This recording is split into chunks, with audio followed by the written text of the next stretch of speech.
Hello friend, good morning. मैं आप सभी का मेरे चैनल स्टडी चक्र 8-9 में स्वागत करती हूँ। मेरा नाम साक्षी वर्मा। मैं आप सभी लोगों के लिए मनोवैज्ञानिक से रिलेटेड कुछ क्वेश्चंस लेके आई हूँ जो वर्ग 3 के एग्जाम के लिए रिलेटेड हैं। आप लोगों को उससे हेल्प होगी। तो अपन ज़्यादा टाइम वेस्ट ना करते हुए लेट्स स्टार्ट करते हैं। मैंने और भी कुछ चैनल में अपने चैनल में और भी कुछ इंग्लिश के वीडियो डाल के रखे हैं। आप चाहें तो उसे देख सकते हैं। वो डेली यूजेस क्वेश्चन है और मैं वर्ग 3 के मनोवैज्ञानिक, पर्यावरण, मैथ्स, इंग्लिश और हिंदी, इन टाइप के सभी क्वेश्चंस लेके आने वाली हूँ जिससे वर्ग 3 के एग्जाम में जो आते ही हैं। और ये क्वेश्चंस ऐसे क्वेश्चंस हैं जो हर बार रिपीट हुए हैं, जो 2011 में जो एग्ज़ाम हुई थी उसके बाद से जो अभी होने वाली है। तो इस टाइप के जो क्वेश्चंस है जो ओल्ड पेपर, न्यू पेपर से रिलेटेड हो।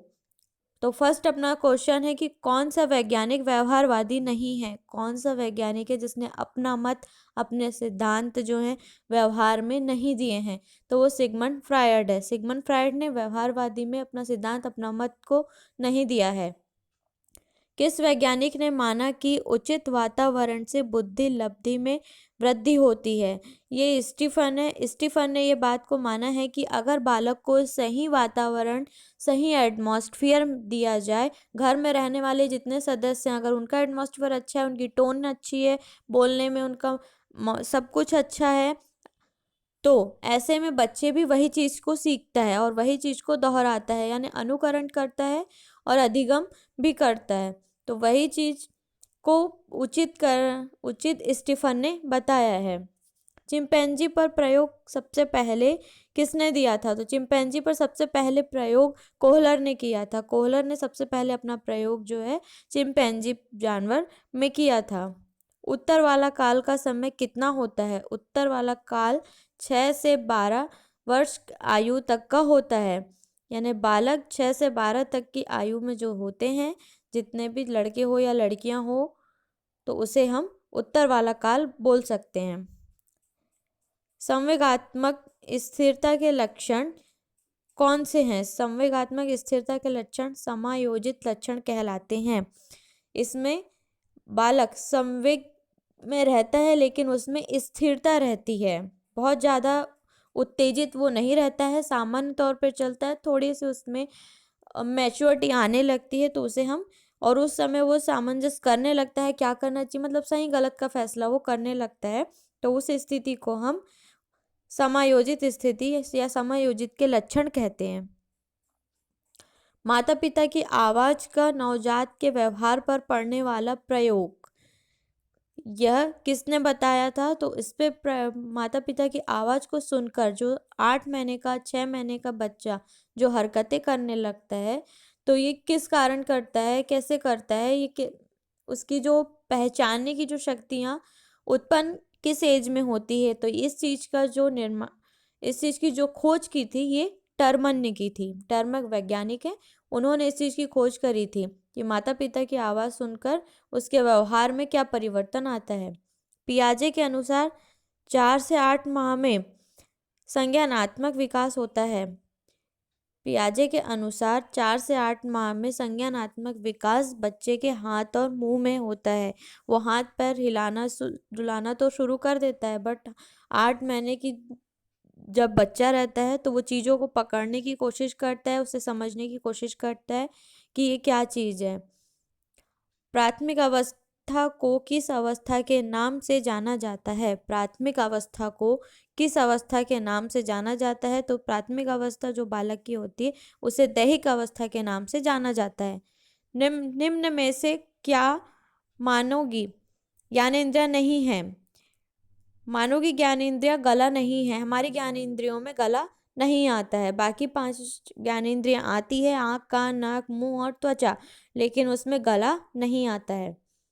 विकास के संबंध में निम्न में से क्या संबंधित नहीं है? विकास के संबंध में निम्न में से आकार में परिवर्तन इससे संबंधित नहीं है।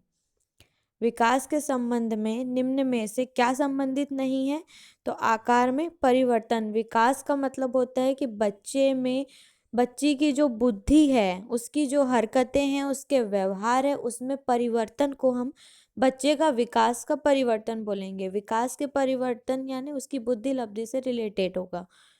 आकार में परिवर्तन हो जाएगा यानी उसके शारीरिक आकार, बच्चा नाटा है, मोटा है, ठिगना है, ऊंचा है, क्या है उसकी लंबाई चौड़ाई, ये उसके आकार में शारीरिक परिवर्तन कहलाएगा। नेक्स्ट क्वेश्चन देखते हैं।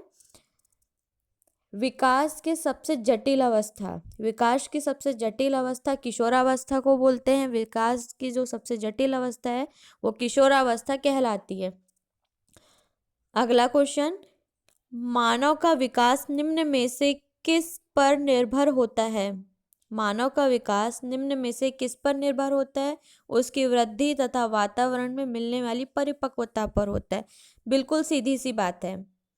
मानव का जो विकास है उसके वातावरण पर, उसके पेरेंट पर, उसकी हेरिडिटी पर निर्भर करता है कि उसे वातावरण कैसा मिला है, उसके जो पारिवारिक है, परिवार में रहने वाले जो सदस्य हैं उनका माहौल कैसा है, उनकी बोलचाल कैसी, उस चीज़ पे बच्चा, अगर उस जगह में बच्चा बड़ा होता है तो ही वो उस बच्चे से ही हम पता कर सकते हैं कि बच्चे को किस टाइप का वातावरण मिला है, और उसकी परिपक्वता से ही हम समझ सकते हैं कि उसकी जो थिंकिंग है, उसकी जो सोच है वो कैसी है, और उसी के आधार पर हम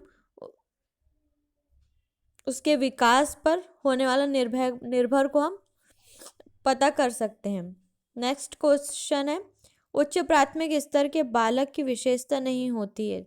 उच्च प्राथमिक स्तर के बालक की विशेषता डेटिंग करना नहीं होती है। मानव विकास एक निरंतर चलने वाली प्रक्रिया है। यह विचार संबंधित है तो निरंतर है। मानव विकास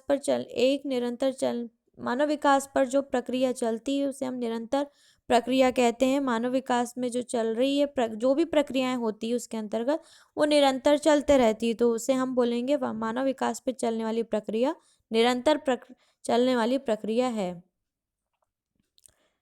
हेपेटाइटिस, ये क्वेश्चन जरूर पूछता है कि हेपेटाइटिस मानव शरीर के किस अंग को प्रभावित करता है? तो ये यकृत मीन्स लीवर को प्रभावित करता है। हेपेटाइटिस मानव शरीर के किस अंग को प्रभावित करता है? तो यकृत को प्रभावित करता है।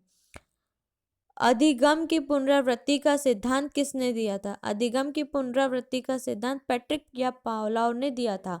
अधिगम का मतलब होता है कि बच्चा सीखता है, मतलब अनुकरण करता है, फिर उसी चीज को वो अगले बच्चे को सिखाता है, अगले बच्चे को बताता है, तो ये अधिगम, ये उस बालक का, उस बच्चे का अधिगम कहलाएगा, और इसी को हम अधिगम की पुनरावृत्ति कहते हैं। और इसका सिद्धांत किसने दिया था? तो पैट्रिक पावलोव ने दिया था। पार्कहर्स्ट आधारित विधि किस विज्ञान के द्वारा उत्पन्न की गई है? पार्कहर्स्ट आधारित विधि डाल्टन के द्वारा उत्पन्न की गई है। एक्स्ट्रा एनर्जी का सिद्धांत किससे है? बालक में एक्स्ट्रा जो एनर्जी मिलती है उसका जो सिद्धांत है वो खेल से है। खेल, अगर बच्चे को खेल के द्वारा पढ़ाया जाए, बच्चे को खेल के द्वारा कुछ सिखाया जाए तो वो जल्दी सीखेगा, उस चीज़ को वो जल्दी अनुकरण करेगा, जल्दी सीखेगा, और खेल के द्वारा ही बच्चे में मानसिक विकास, शारीरिक विकास देखा जाता है। तो एक्स्ट्रा एनर्जी का सिद्धांत खेल से होता है। मनोवैज्ञानिक विचारक नहीं है। मनोवैज्ञानिक विचारक जॉन डीवी नहीं है। इनके जो विचार हैं वो मनोवैज्ञानिक की तरफ कम है। So thank you friend. Video पसंद आने पर लाइक करें, शेयर करें एंड चैनल को सब्सक्राइब करें। मैं इसी टाइप के और क्वेश्चंस आपके लिए मनोवैज्ञानिक से रिलेटेड लेकर के आऊँगी। सो धन्यवाद।